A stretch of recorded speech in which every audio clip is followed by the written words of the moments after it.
श्रीगुरुभ्यो नमः। ॐ श्रीमात्रे नमः। हरिः ॐ। अथ गुरुप्रार्थना। गुरुर्ब्रह्मा गुरुर्विष्णुः गुरुर्देवो महेश्वरः गुरुः साक्षात् परं ब्रह्म तस्मै श्रीगुरवे नमः। नारायणसमारम्भां व्यासशङ्करमध्यमाम् अस्मदाचार्यपर्यन्तां वन्दे गुरुपरम्पराम्।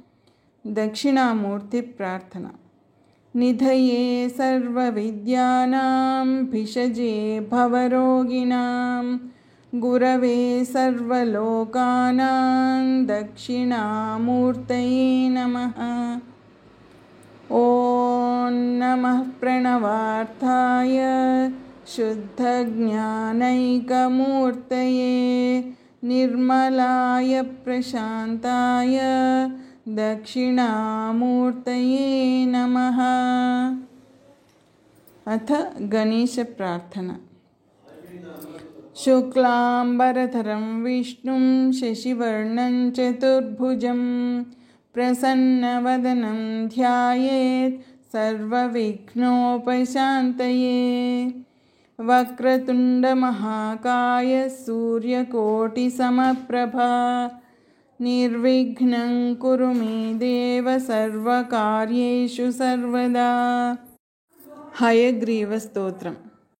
ज्ञानानन्दमयं देवं निर्मलस्फटिकाकृतिम् आधारं सर्वविद्यानां हयग्रीवमुपास्महे।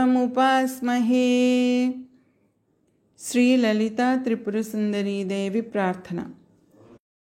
यत्रापि भोगो न च तत्र मोक्षः यत्रापि मोक्षो न च तत्र भोगः। श्रीसुन्दरी सेवनतत्पराणां भोगश्च मोक्षश्च करस्त एव। अथ श्रीललिता त्रिपुरसुन्दरी देवी ध्यानम्।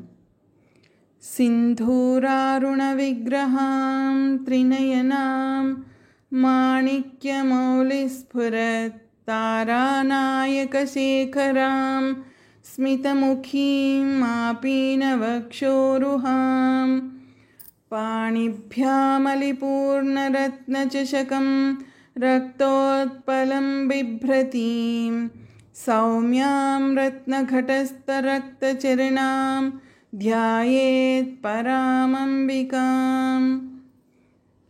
अरुणां करुणातरङ्गिताक्षीं धृतपाशाङ्कुशपुष्पबाणचापाम् अणिमादिभिरावृतां मयूखैः अहमित्येव विभावये भवानीम्। ध्यायेत् पद्मासनस्थां विकसितवदनां पद्मपत्रायताक्षीं हेमाभां पीतवस्त्रां करकलितलसद्धेमपद्मां वराङ्गीं सर्वालङ्कारयुक्तां सततमभयदां भक्तनम्रां भवानीं।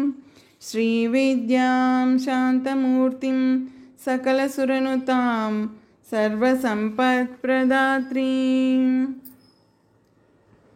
सकुङ्कुमविलेपनामलिकचुम्बिकस्तूरिकां समन्दहसितेक्षणां सशरचापपाशाङ्कुशाम् अशेषजनमोहिनीम् अरुणमाल्यभूषाम्बरां जपाकुसुमभासुरां